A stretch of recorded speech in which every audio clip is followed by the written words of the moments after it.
И така, здравейте ви, Бокс, отново съм тук.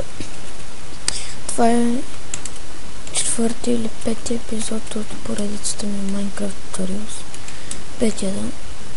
И днес ще ви покажа как да си направите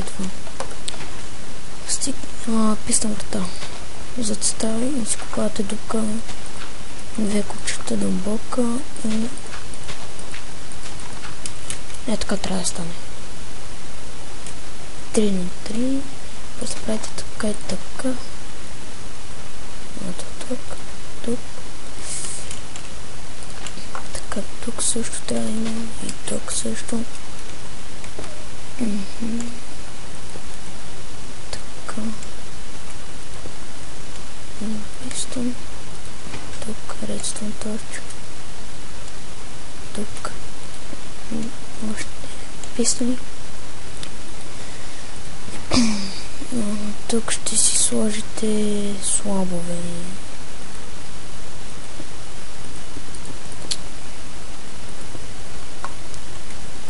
Само за тук обаче. А за другите слагате примерно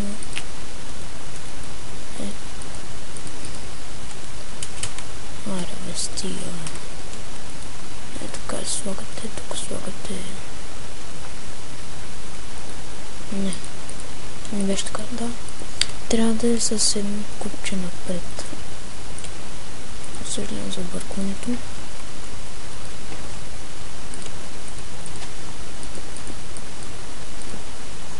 Така.